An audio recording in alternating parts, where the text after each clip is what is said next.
Through the years on this channel, I have shown you guys a whole heap of cool bits and pieces I use. Things like my self-watering pot system in the greenhouse, the auto vents that open my greenhouse vents, all of it. But I do it out of convenience. None of it is strictly essential or even remotely necessary. But I get great results using them. So I thought, I'm going to be testing out a new gadget, specifically for my greenhouse.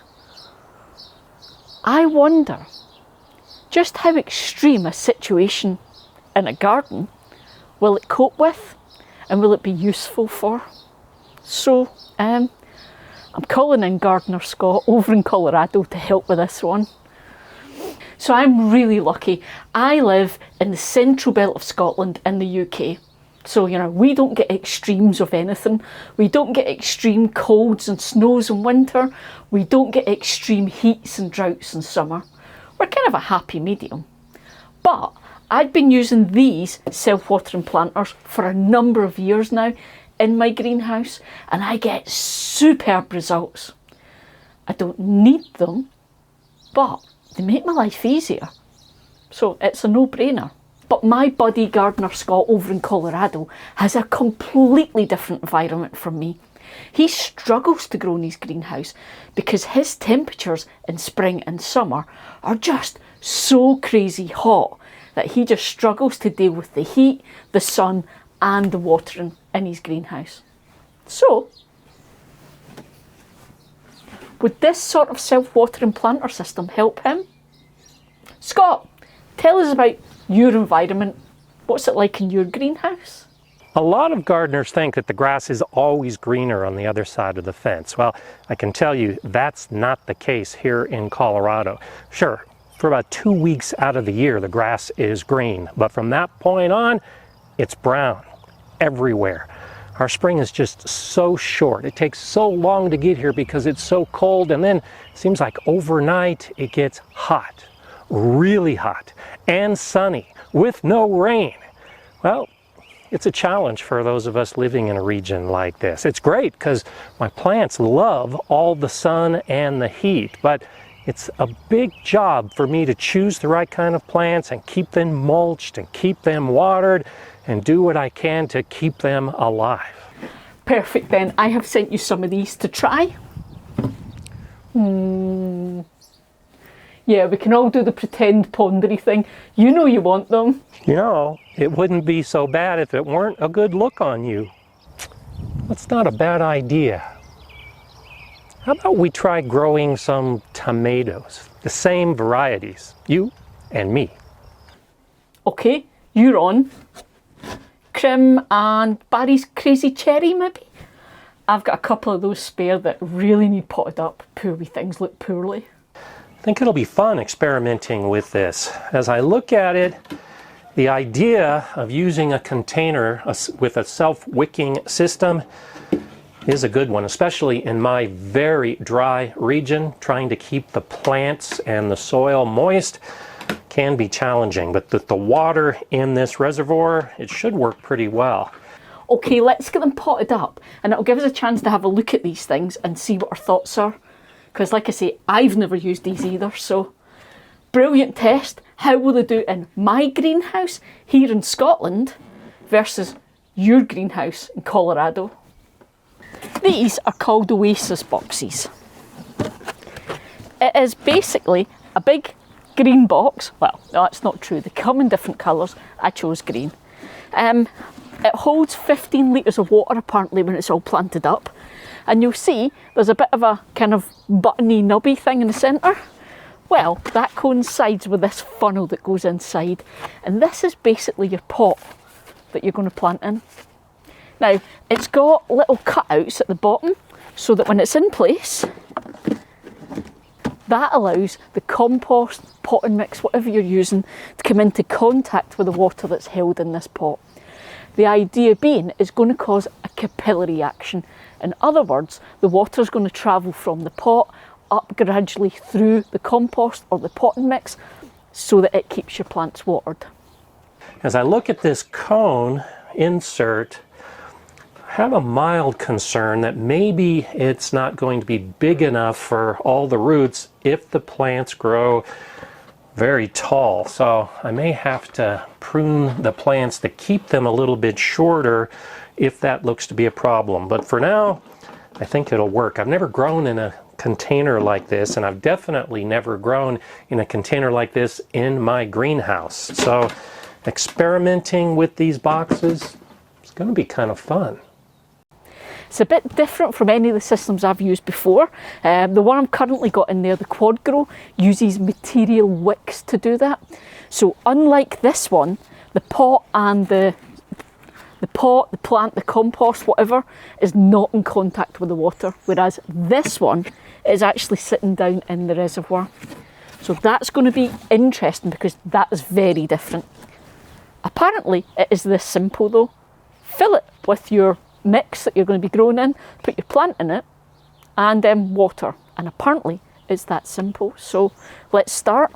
The first step will be filling these containers. Now, I made up a blend of potting soil, and about half of it is peat moss and coco coir. And so the reason for that is I want all of the water that's in the reservoir to soak into this potting mix and then work its way through capillary action throughout. That's what's going to keep the plants living, because the soil will be consistently moist because we have this type of blend. Given the growing medium is going to be in contact with the reservoir, I think I'm going to go with something quite free draining and not overly moisture retentive. So I've made up a big batch of my potting mix, and I've added a little bit extra vermiculite, just because I'm a bit nervous, never used them before. So it'll be good to compare and see. And I'm just going to fill up the central cone, which is the main planting area.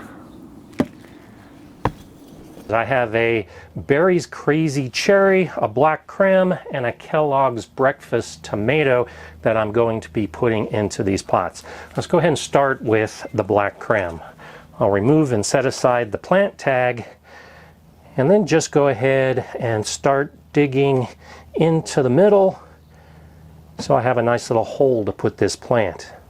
I can pull off any lower branches that might be buried, though I'm not going to bury this very deep. I will tease apart the roots at the top because I want them to fill out the section. So I'm going to put this into the hole, but I'm only going to put it about an inch, maybe an inch and a half deep. I'll press down the soil around it so that I get a good contact with the rest of the plant and the roots. And I want to work out some of the air bubbles that might be in this potting mix. And this Krim's going to go in there. So let's see. Oh, poor little guy. Let's free up some of his roots. There we go. And I'm going to backfill. The instructions from these guys say to fill the entire black cone and the outside right up to the edge. So that's what I'm going to do.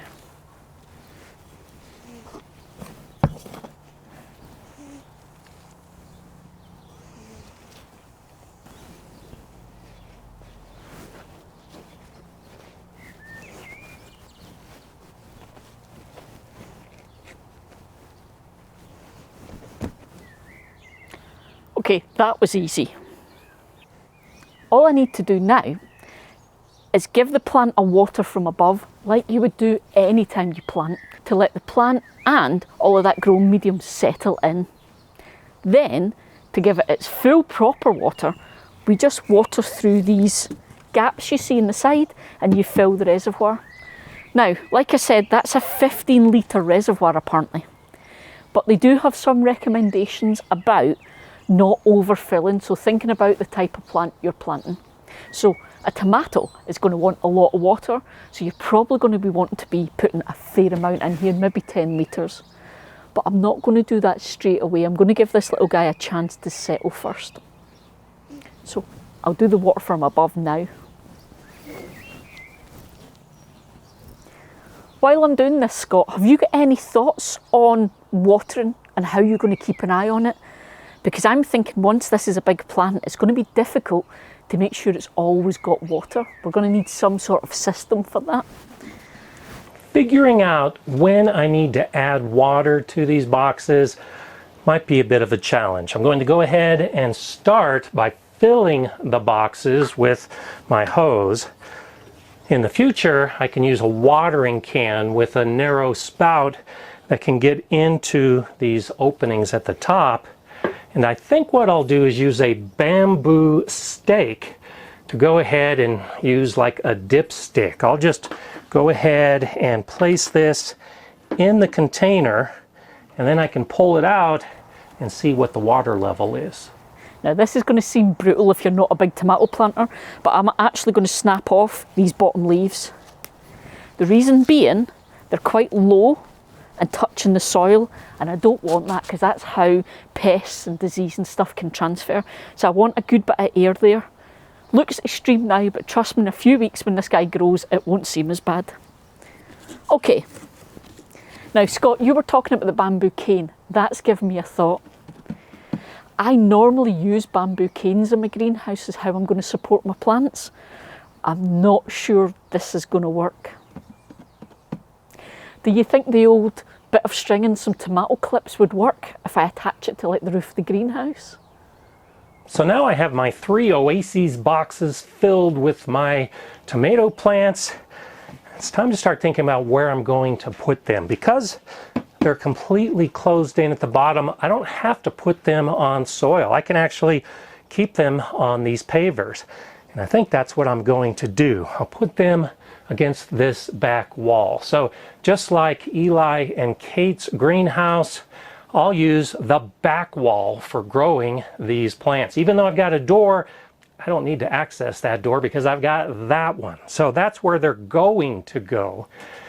Another concern is the trellising. As these tomato plants grow vertically, what am I going to do with them? I don't want them spreading all over, but that's not a problem because I like to train my tomatoes using twine.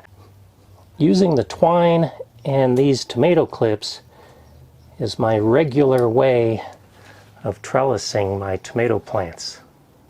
So with tomato clips and this twine, and I'll add more twine up above, that's how I'll train these tomatoes against this back wall. Now there's not a massive amount of options for me because my greenhouse is only 6 foot by 8 foot. So this one's a Krim, it's going here, next to all my other tomatoes. This one is the Barry's Crazy Cherry. He's basically just going to have to live there. That way I can rig up a support system using the beams in my roof and the little holes that are built into my greenhouse for attaching wires and clips and things. I think it's going to be string. I'm not certain a bamboo cane would be supportive enough. But when we come back and see our massive glorious tomato plants, we can judge how that's gone on. Okay, job done. So that's the Oasis boxes then. That's my latest gadget to test. And I will keep you guys updated on how they're doing. And Scott will do the same so that we can compare growing the knees in my greenhouse versus his greenhouse in Colorado. But if you want to see more of that type of thing, we're also comparing growing tomatoes outdoors in our garden and raised beds, which is very new to me. I usually only grow in my greenhouse. So if you want to see that video, there's the link to it there. Scott just released it on his channel just minutes ago, so go and catch up. See you folks!